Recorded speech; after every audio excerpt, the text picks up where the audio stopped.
Je m'appelle Stéphanie Couder, j'ai 41 ans. J'ai commencé à travailler en mon nom il y a une vingtaine d'années. En fait, j'ai commencé directement pendant et après l'école. J'ai fait un parcours un peu, je dirais, classique des écoles publiques. J'ai fait l'école du Perret, ensuite l'école des arts déco, des arts décoratifs. À la fin du cursus des arts décoratifs, j'ai présenté le festival de Hyères, où on m'a remis le prix Femmes. Et grâce à ce prix, en fait, j'ai obtenu une bourse pour faire l'IFM, l'Institut français de la mode.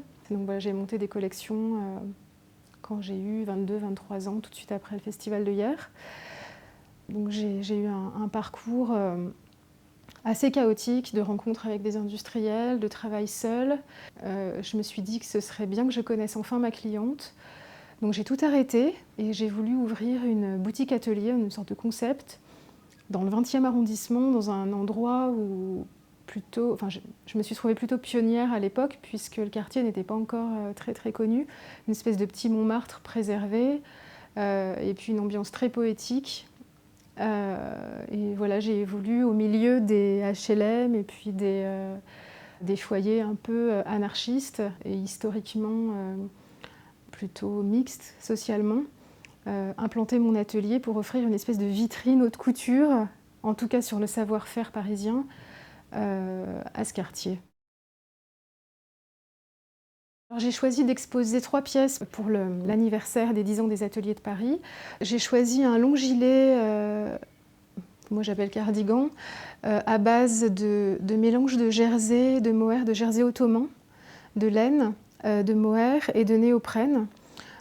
Pour apporter une touche moderne à l'emploi de matériaux plutôt classiques.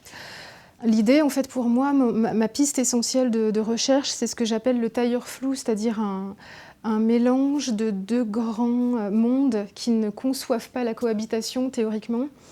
En fait, j'ai passé mon enfance au Moyen-Orient et j'ai l'impression que ma vie consistera à faire des ponts entre l'Orient et l'Occident. Donc l'idée pour moi n'est pas de créer une femme guerrière, mais une femme qui soit sûre d'elle et dont la sensualité peut être exposée au regard de la société, mais sans être une provocation ou alors quelque chose qui tomberait dans le vulgaire, enfin voilà, avec apporter un vocabulaire personnel qui puisse aider en fait le respect pour la femme au quotidien.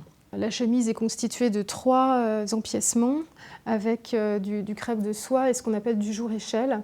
Donc ce sont des empiècements très fins, il y a énormément de travail dessus.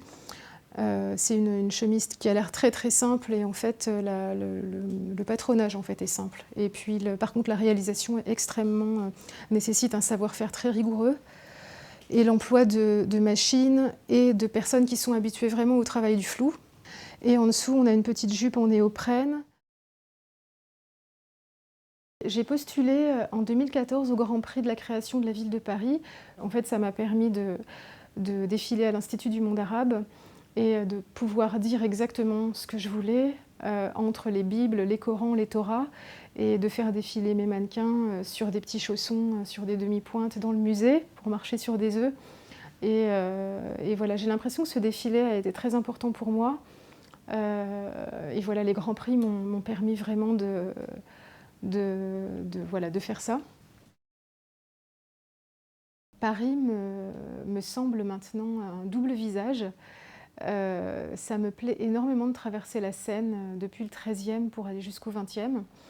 Et je peux maintenant en fait introduire d'autres inspirations dans ma création. Ça me fait beaucoup de bien. Il y a une sorte de modernité dans le 13e arrondissement avec l'élévation de nouveaux buildings sans arrêt, des couleurs au niveau architectural qu'on n'a jamais vu, du vert pomme, enfin des choses incroyables. Et il y a une jeunesse aussi avec plein d'universités, d'écoles, de journalisme, etc. En fait, la population est très mixte entre un Paris qui se connaît, une sorte de village, un petit peu comme ici dans le 20e, et puis aussi un milieu très étudiant. Donc ça me permet en fait de voir toujours l'actualité de ma collection dans un monde qui change énormément. Par contre, je suis extrêmement attachée au Made in France. J'ai un but à la fois sociale, de préservation d'une espèce d'élégance, même si elle devient sportswear, et de surtout pas virer dans un vocabulaire qui, moi, dans lequel je me reconnais pas tellement, qui serait très emprunté des garde-robes américaines. New York a sa façon de voir les choses et d'organiser les défilés. J'ai l'impression que nous, il faut qu'on trouve aussi notre système en respectant ce qui a toujours été notre force, c'est-à-dire l'artisanat. Je pense qu'il y a énormément de choses à faire à Paris avec ça. Je crois qu'on a un savoir-faire intramuros et aussi, bien sûr, dans le Grand Paris, avec l'installation nouvelle en fait, d'ateliers ailleurs. Je pense que si un jour je dois avoir un atelier, évidemment Paris me paraît assez inaccessible, j'aimerais bien m'installer dans une petite banlieue très proche et conserver mon siège et mes points de vente sur Paris. Je pense qu'il est très important en fait, d'entretenir les savoir-faire et d'avoir toujours une approche de savoir-faire rigoureux, même si on le rend un peu plus accessible parce qu'on n'a pas les mêmes marges que les grandes maisons, on n'a pas les mêmes frais de communication. Donc je pense qu'il faut repenser les marges pour être, nous, créateurs, le plus possible accessibles en trouvant des systèmes, en trouvant notre propre vocabulaire de montage. J'ai l'impression que repenser l'exclusivité, c'est-à-dire le lien avec sa cliente, doit porter vraiment les petites entreprises. Le vêtement, pour moi, c'est vraiment ça. Ça ne doit pas être qu'un lien Internet. Je pense que les jeunes générations ont envie certainement de cette double utilisation des médias, c'est-à-dire on a une vitrine Internet, on a aussi une vitrine en vrai. Et je n'arriverai jamais à travailler sans vitrine, je pense.